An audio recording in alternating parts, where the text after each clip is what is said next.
मेरा नाम यशस्वी जायसवाल है। मैं क्रिकेट खेलता हूँ। मैं अंडर 19 सिलेक्ट हुआ हूँ और लोगों को लगता है कि मेरी लाइफ बहुत बदल गई है, लेकिन मैं बहुत छोटे छोटे लेवल से अभी यहाँ तक पहुँचा हूँ, पर मुझे बहुत आगे जाना है और मुझे बहुत मेहनत करनी है। जब मैं पीछे मुड़ के देखता हूँ तो मुझे मेरी पुरानी यादें दिखाई देती हैं कि मैं कितना स्ट्रगल करके और मेहनत करके यहाँ तक आया हूँ। मेरा बच्चा बहुत सही था शुरू से। 4-5 साल का था, कोई भी काम करता था दिल से करता था। बैट के अलावा बॉल के अलावा कभी कोई खिलौना उसने छुआ नहीं और ना खेला कभी। मुझे लगने लगा कि इस बच्चे में कुछ न कुछ तो है। वो एक मेंटली स्ट्रॉन्ग लड़का है क्योंकि उसने टफ सिचुएशन लाइफ के देखे हैं। He is a bright talent. There's no doubt about it. मुझे लगता है कि उसकी जर्नी अभी चालू हुई है। I am sure कि he is a very hard-working boy and he will do well.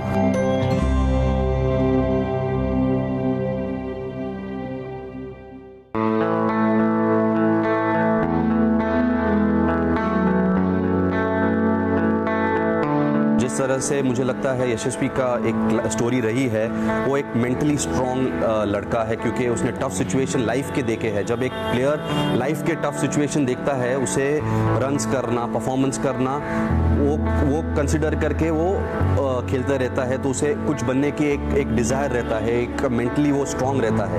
Well, I wish him a lot of luck, Yashasvi. I think you're a great talent. I've got some time to speak to you, and I truly believe that not only with your batting but your leg spinners as well, you've got a bright future ahead. I wish you all the luck, and hopefully you can make Mumbai and India proud. Mumbai एक जगह है जहाँ पे कोई भी player cricketer जो cricket अपना चालू करता है, उसे एक फाइटिंग स्पिरिट नेचुरली आ जाती है क्योंकि इतने सारे टैलेंटेड प्लेयर्स रहते हैं, उसमें से सिलेक्ट होना एक बड़ी बात है। जिस तरह की वो परफॉर्मेंस करते आ रहे हैं जूनियर क्रिकेट में, he does that in the first class level and I wish him all the best. I would like to wish Yashasvi Jaiswal all the very best and many congratulations for being selected for India under 19. We've got a bright future ahead. Angad की तरीके से पैर जमा दो।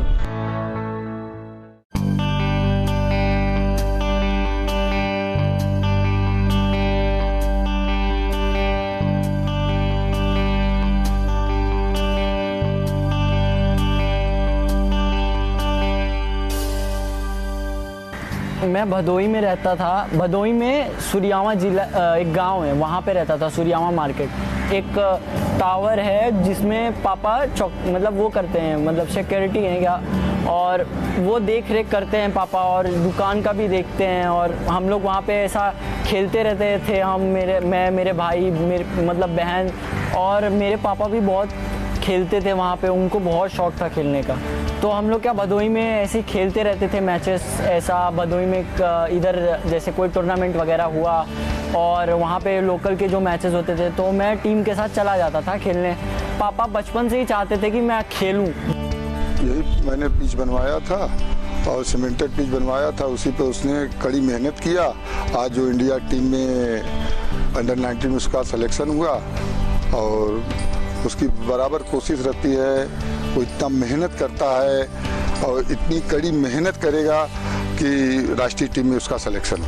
वो हमसे बहुत अच्छा खेलता था, सब प्लेयर से अच्छा खेलता था। छोटा जो भी था, बॉल को बहुत बढ़िया सा प्लेस करता था, शॉट उसके बहुत अच्छे थे।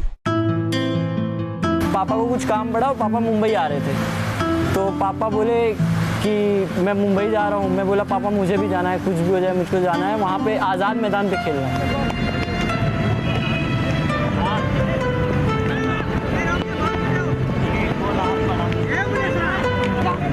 हम तो दिल से कहेंगे हम नहीं चाहते थे, क्योंकि मुंबई के नाम से ही हमें डर लगता था, लेकिन उसका जो जुनून था उसके आगे हमें झुकना पड़ा, उसको भेजना पड़ा। फिर मैं गया आज़ाद मैदान, तो कुछ दिन मैं खेला वहाँ पे, बहुत मज़ा आया। फिर एक सर थे, पप्पू सर, उन्होंने मेरा एडमिशन करवा दिया अंजुमन इस्लाम में। तो मुझे वहाँ मौका मिला कि मैं स्कूल के लिए खेलूँ, तो फिर मैं स्कूल के लिए धीरे धीरे खेलने लगा। जिस समय मैं दोनों बच्चों को लेके गया था बॉम्बे, एक बेटा जब वापस आने लगा तो एक बाप को कैसा लगता है कि मेरा दोनों बेटे अच्छे खेल रहे हैं, एक बेटा मेरा वापस आ गया। उसने कुर्बानी दिया था योगी के लिए।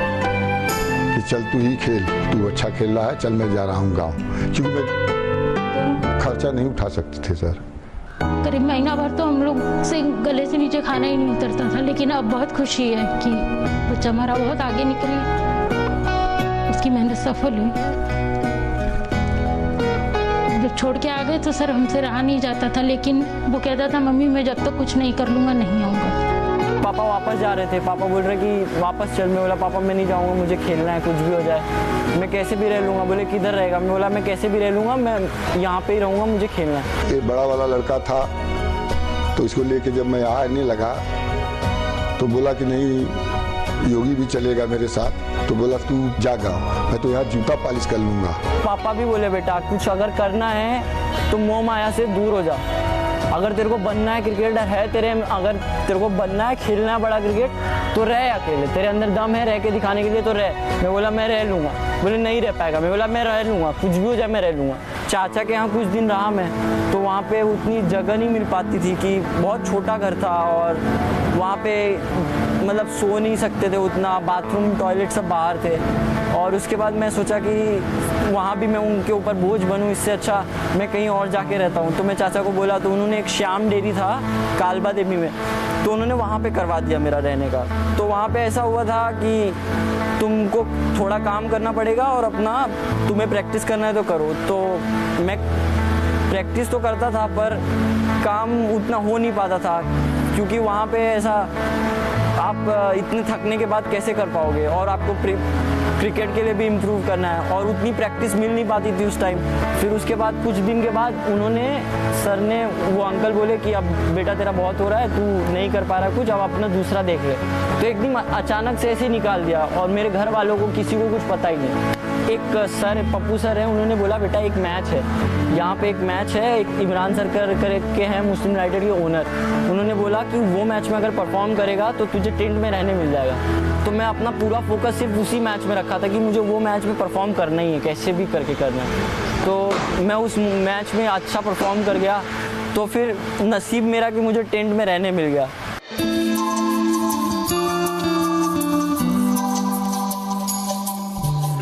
ये शफी जैसा जब भी आया था तो बहुत छोटा बच्चा था और मैं आज़ाद मैदान फुलफारा में शेख मुस्लिम यूनाइटेड ग्राउंड पे काम करता था। ये वहीं पे सीखता था। इसको मैंने कहा कि तू ऐसा कर, जब नई जगह कहीं है तो यहाँ पे मेरे साथ मेरा सब खर्चा पानी में देता हूँ, तो खा पी रहा है और अपना क्रिकेट जो सीख। हमको भी अच्छा नहीं लगता था कि वो टेंट पे रहें, लेकिन कहते हमको वो ये कह के समझाता था कि मम्मी मैं तो बहुत खुश नसीब हूँ कि मेरा घर ही ग्राउंड में है। जब मैं सुबह 5 बजे उठता हूँ तो मैं मैदान में रहता हूँ। लोगों के और बच्चों के आने से पहले मैं अपनी रनिंग और फिटनेस करके तैयार रहता था प्रैक्टिस के लिए।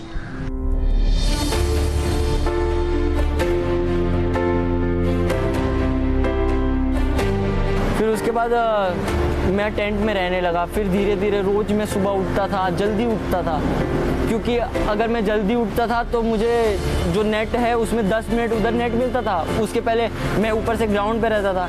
तो फिर ऐसे ऐसे करके मैं अपना प्रैक्टिस का टाइम निकाल लेता था। तो सुबह उधर जल्दी मैं ग्राउंड पे रेडी हो जाता था, वार्म अप करके अपना फिटनेस जो भी रहता था वो करके। तो उससे फिर मुझे एक्स्ट्रा प्रैक्टिस भी हो जाती थी, मैं जल्दी उठ भी जाता था और उसके बाद रात में जल्दी सोने की भी आदत लग जाती थी। उसके बाद फिर बाद में थोड़ा और प्रॉब्लम होने लगा, वहाँ रहना, खाने पीने का, फिर पैसा घर से नहीं आता था।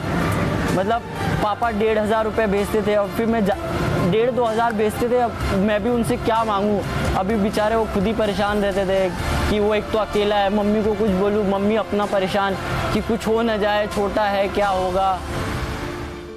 सुनते थे कि बेटा मेरा भूखा है, बहुत कुछ करने की इच्छा होती थी। सर पैसे से त्रस्त रहते थे तो कहते थे बेटा कोई देख लो, जुगाड़ कर लो, पप्पू सर के यहाँ चले जाओ। धीरे धीरे दिन बीतते गए। फिर उसके बाद फिर वापस वही बारिश में। अभी तुमको बारिश में रहने का टेंट में बहुत प्रॉब्लम होता है सर, वहाँ लाइट भी नहीं है। उसके बाद आप वॉशरूम टॉयलेट किधर जाओगे बारिश में, यहाँ तक पानी भर जाता था वहाँ पे। फिर उसके बाद एक अंकल बोले कि पानी पूरी का एक मैं इधर ही वो दुकान लगाते थे, तो उन्होंने बोला हाँ ठीक है तू आ जा। तो मैं रात को जाता था 8 से लेकर 9 बजे तक उनके पास रहता था, पानी पूरी बेचता था और उनका जो भी बर्तन वगैरह रहता था वो सब धो देता था, साफ सफाई कर देता था। उनके दुकान की छोटी सी थी पर जो भी थी वो उससे कुछ ना कुछ तो हो ही जाता था। उसके बाद वो मुझे पैसे दे देते थे, फिर या मुझे कभी दोपहर में खाना रहा तो मुझे पानी पूरी खिला देते थे। जब मैं आऊँ कुछ भी बोलूँ तो तभी ऐसा सिचुएशन हो गया था, मैं थक गया था एकदम। फिर मैं बोला कि अब बहुत मुश्किल है, लग रहा है अब मेरा कुछ होगा नहीं। 2 साल 3 साल तक तकलीफ सहने के बाद हमारी भी हिम्मत हार गई थी। फिर मेरी सर लाइफ एक टर्निंग पॉइंट मेरी लाइफ का सबसे बड़ा था कि जब मुझे ज्वाला सर मिले।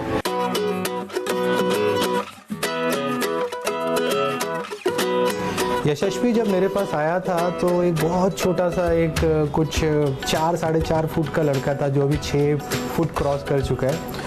और जब फर्स्ट डे वो मेरे पास आया तो वाइट कपड़े में था, बहुत छोटा सा बच्चा, डर्टी क्लोथ्स, बहुत डरा हुआ था, बहुत सारे फियर्स थे, डाउट्स थे उसके मन में क्रिकेट को लेके, उसकी लाइफ को लेके। मैंने उसको बोला कि कहाँ पे अभी आप कोई टूर्नामेंट वगैरह खेले हो? तो बोला मैं हैरिस शील्ड खेला हूँ। और मैंने फिर उससे पूछा कि तुम्हारा परफॉर्मेंस क्या था? तो उसने बोला कि मैंने 200 रन किया है और 8 विकेट लिया एक ही मैच में। तो मैंने बोला 200 रन और 8 विकेट लेने के बाद मैंने सोचा कि ये लड़के का परफॉर्मेंस रिकॉग्नाइज क्यों नहीं हुआ। तो कभी कभी ऐसे बच्चे होते हैं जो जस्ट इम्प्रेस करने के लिए बोल देते हैं। तो मैंने बोला बेटा अगर आपने वो परफॉर्मेंस किए तो आप एक काम करो, ये मेरा कार्ड है, आप मेरे घर पे आ जाओ। गुरुवार का दिन था और मैं देखता हूँ आपका क्या है, देन देखते आगे का क्या होगा। कहीं गया था वो और उसके सारे ओरिजिनल जो डॉक्यूमेंट्स थे वो उसके बैग में थे और वो बैग वो बस में भूल गया था। वो बस में भूल के और किट बैग लेके उतर गया। और उसके बाद कह रहा है जब उसको पता चला कि अरे मैं तो बैग भूल गया, उससे लगा कि अब तो मेरे सारे डॉक्यूमेंट्स खो गए। और वो हमको फ़ोन किया, कहा मम्मी अब मेरा सब कुछ ख़त्म हो गया, अब अगर मेरे डॉक्यूमेंट्स ही नहीं रहेंगे तो मैं खेलूँगा कैसे। उसी समय मैं कांप गया था, बाप का दिल था, उसी समय कांपे थे हम लोग, एकदम हिल गया था मैं। मतलब कि अब सलाम, मतलब मैं यहाँ से क्या करूँ, क्योंकि वो बोला कि जब मुझसे पापा मैं तो अब कट के मर जाऊंगा, मैं वापस नहीं आऊंगा। हम लोग रो रो के उसको यही कह रहे थे कि तुम सर के पास जाओ बेटा, जो भी तुम्हारा खोया है सब वापस मिल जाएगा, अगर तुमको कुछ हो गया तो कुछ भी वापस नहीं मिलेगा। डॉक्यूमेंट 2 घंटे बाद तब से डॉक्यूमेंट मिल गया जरा। उस समय सर मैं हम लोग यहाँ थे, चूंकि थर एकदम हिल गए थे जब बोला था, तो उस समय तो मैं हिल गया था। तो मैं कटिंग वगैरह दिखाया उनको, तो बोले ठीक है चल, मैं अभी से तू आ, जो भी तेरा सब कुछ है मैं देखता हूँ। जब से ज्वाला सर ने उसका हाथ थामा तब से हमको एकदम हम लोग निश्चिंत हो गए। अब जब से ज्वाला सिंह के पास गया मुझमें तो फिर कभी वापस लाने की कोई सोच ही नहीं आई। यशस्वी की जो कहानी है ना, वो उसकी कहानी ना हो के मेरी भी कहानी है। और वो भी उसी भारत के उसी एरिया से आता है जहाँ से मैं आया था, उसी उम्र में आया जिस उम्र में मैं आया था। जो उसका जुनून था वही मेरा भी जुनून है। तो ये उसकी कहानी ना हो कि मेरी ही कहानी है। और अगर मैं एज अ प्लेयर सक्सेसफुल नहीं हो पाया तो एज अ कोच सही, एज अ मेंटोर सही। Spoken a lot to Jwala about Yashasvi. I remember 3 years ago he had come for a BPCL selection and I had a word with him. I got to see him at that point. He was I think 15 or 14 at that point, and when he was batting in the nets he was facing some good fast bowlers, and I remember telling Jwala that you know he's a bright talent, and he was quite confident at that point. He said I'm pretty sure he's going to go on to play in under 19 and so forth. सबसे पहले तो confidence की उसको ज़रूरत थी कि यार तुम अच्छे प्लेयर हो, तो वो मेंटल जो ट्रेनिंग था वो बहुत इम्पोर्टेंट था स्टेज नंबर 1 पे। फिर उसको अच्छे डाइट की ज़रूरत थी, तो हमने उसको अच्छा डाइट दिया, जो हम खाते हैं वही वो भी खाता था। उसको अच्छे हमने यूनिफॉर्म्स दिए, किट दिया उसको। मैं इसके गेम पे बहुत कॉन्फिडेंट था। मैंने जो मुस्लिम यूनाइटेड जिस टेंट में रहता था उसके कैप्टन से मैंने बात किया और मैं बोला यार इसको तुम A डिवीज़न खिला सकते हो क्या? तो थोड़ा सा उन्होंने मेरे पे डाउट की नज़र से देखा और बोला कि यार A डिवीज़न।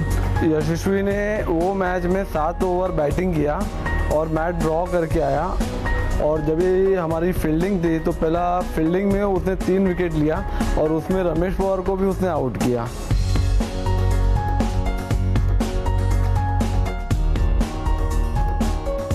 मुझे उसी दिन लग गया कि जो लड़का 12 साल की उम्र में इतने बड़े बड़े बॉलर्स को मैच में खेल सकता है, ये बहुत हाई पॉइंट था। और उसके बाद तो फिर उसने ए डिवीज़न में काफ़ी रन्स किए। और उसके बाद पहले वो अंजुमन इस्लाम में था, जहाँ पे उसने वो एक मैच में 319 रन नॉट आउट और 13 विकेट निकाला था। उस साल मुंबई स्पोर्ट्स एसोसिएशन ने प्राइज़ डिस्ट्रीब्यूशन रखा था और इसको कॉल किया था। उस प्राइज़ डिस्ट्रीब्यूशन में ऑलमोस्ट सारे प्राइज़ इसने जीते थे। Best batsman, best allrounder, around 5-6 prizes थे। देन दिलीप वेंगसरकर सर से मैंने उसको मिलाया। दिलीप वेंगसरकर सर उससे बात किया और उन्होंने बहुत इम्प्रेस हुए और उन्होंने बोला कि मेरे क्लब में ये चाहिए। फिर इंग्लैंड गया था ये 2015 में दिलीप वेंगसरकर एकेडमी से। ये करीब 5 इनिंग खेला और उसमें 4 मैच में नॉट आउट था। 85 not out, 95 not out, 86 not out. फिर जब वो 3-4 बार नॉट आउट हो गया तो बोला क्या तू नॉट आउट होने के लिए आया क्या, 100 कब बनाएगा? तो नेक्स्ट मैच में बोला सर, नेक्स्ट मैच में बोला अभी तेरे को फ़ोन नहीं करूँगा मैं। तो नेक्स्ट मैच में फ़ोन किया, बोला सर आप 100 बोले थे, 100 भी कर दिया, 101 नॉट आउट। यशस्वी का इंडिया अंडर 19 में जो सिलेक्शन था वो काफ़ी सरप्राइजिंग था हमारे लिए भी, क्योंकि फ्रैंकली स्पीकिंग मुझे पता नहीं था कि ऐसा कोई इंडिया की टीम श्रीलंका जा रही है अंडर 19 की। तो मैं उस दिन मेरे नेटिव प्लेस में था और एक हमारे मीडिया फ्रेंड हैं, उन्होंने मुझे मैसेज किया, a small victory over your belief. Yashasvi got selected for India under 19. Congratulations. From my expectations are for him to enjoy his game, to understand his game even more, enjoy these opportunities that he's getting and grab them with both his hands. I'm sure he's a very hardworking boy and he will do well. Whatever I've seen a little of him, I think he's got a bright future ahead.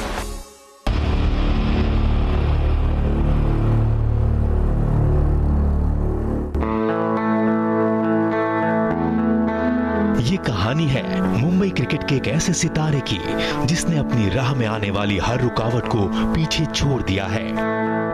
Azad Maidan के tent में रहने और जीवन यापन के लिए पानी पूरी बेचने वाले यशस्वी जायसवाल के नाम है जूनियर क्रिकेट के तमाम बड़े रिकॉर्ड। यशस्वी जबरदस्त बैटिंग के अलावा लेग स्पिन, गुगली बॉलिंग ने भी यशस्वी को जूनियर क्रिकेट में एक अलग पहचान दिलाई है। लगातार दमदार परफॉर्मेंस के दम पर यशस्वी ने जब सिर्फ 16 साल की उम्र में इंडिया अंडर 19 टीम का टिकट हासिल किया तो मास्टर ब्लास्टर सचिन तेंदुलकर भी उनके मुरीद हो गए। मेरा बहुत बड़ा बचपन का सपना था, मैं हमेशा सोचता था कि मैं कब सचिन सर से मिलूँगा, कब सचिन सर से मिलूँगा। तो उस दिन जब भी मुझे मौका मिला सचिन सर के जाने के लिए, तो वो भी मैं इंडिया जब सिलेक्ट हुआ सर, मुझे उतना खुशी नहीं हुआ जब मैं सचिन सर से मिलने वाला था, तब मुझे हो रहा था।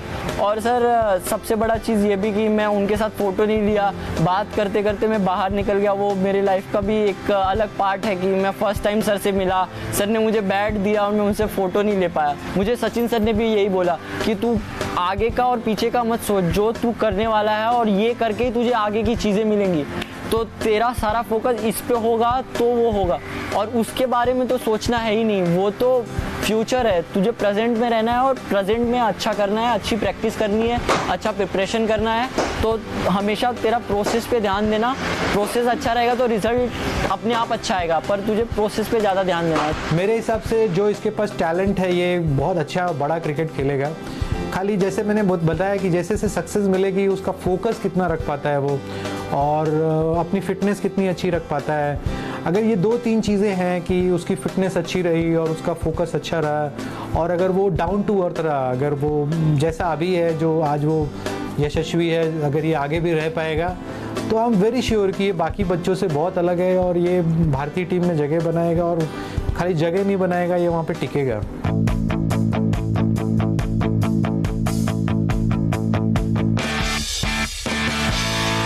इसकी प्रैक्टिस शेड्यूल बहुत केयरफुली डिस्कस करना पड़ता है।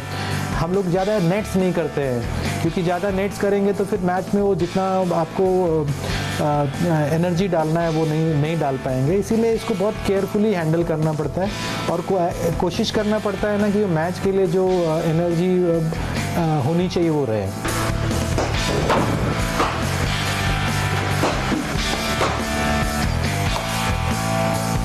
अभी इतने सारे बैकफुट शॉट खेल रहा है ना, तो सही एरिया में जा रहा है बैकफुट शॉट, लेकिन क्या हो रहा है ना, ये सरफेस जो है पता है कि बॉल कितना उड़ने वाला है, ऊपर होने वाला है, नीचे होने वाला है। तो जब आप हिल्स पे जा रहे हो ना तो थोड़ा सा मुश्किल होएगा अगर कभी एक्स्ट्रा एक्सपेक्टेशन से ज़्यादा बाउंस हो गया। अभी समझो हिल पे गया ये, सी बैलेंस नहीं हो रहा है, लेकिन अगर टोज पे जाएगा, सी दिस बैलेंस, पहले ऐसा था लेकिन बॉल जिस डायरेक्शन में मारना है उस डायरेक्शन में टोज को लेके जा सकते हैं। वेट कर देख कितनी देर तक स्टे कर पाएगा, कितनी देर तक स्टे कर पाएगा। Yes, this one is better. मैंने बहुत सारे ऐसे क्रिकेटर देखे हैं जिन्होंने टन्स ऑफ रन्स किए हैं, बहुत सारे परफॉर्मेंसेज हैं उनके, लेकिन यशस्वी को इसका बॉलिंग उन बाकी क्रिकेटर्स से अलग बनाता है, क्योंकि इसने जो इतने सारी सेंचुरीज़ की हैं और उन्हीं सारे मैचेस में उसने उतने विकेट्स भी लिए हैं। तो ये शायद एक ऐसा ऑलराउंडर बन के निकल सकता है जो काबिलियत उसकी बैटिंग में है वही काबिलियत वो बॉलिंग में भी है, और he is a brilliant fielder as well. Well bold.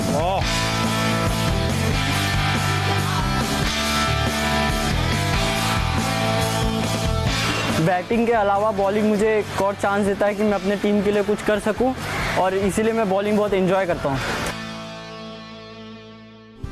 काफ़ी अच्छा प्लेयर है, everybody expect him to do well. I am sure कि वो अच्छा करेगा, रन्स करेगा, परफॉर्मेंस करेगा और आगे जाके इंडिया के लिए सिलेक्ट हो। As happy as I am for Yashasvi, I'm equally happy for Jwala Singh because both have worked really hard together. आशा है कि ये सीरीज का दोनों हाथ से ये अपॉर्चुनिटी यशस्वी फ़ायदा ले सकता है। All the best Yashasvi, hope you play for India soon, best wishes. ज़्यादा ध्यान इस पे ही दूंगा कि मैं कितना अच्छा अपने आप को, बॉडी को कितने अच्छे से रख सकता हूँ, कितना अच्छा प्रैक्टिस कर सकता हूँ, और क्या मैं और सीख सकता हूँ आगे। तो इस पे मैं ज़्यादा ध्यान दूंगा, और आगे क्या होगा वो तो भगवान के ऊपर है, वो कोई भी प्रिडिक्ट नहीं कर सकता। हमेशा उसको सजेस्ट करती हूँ कि in future you will come in India team, then you have to speak in English, so mostly we talk in English. डंका में डंका बजा दो।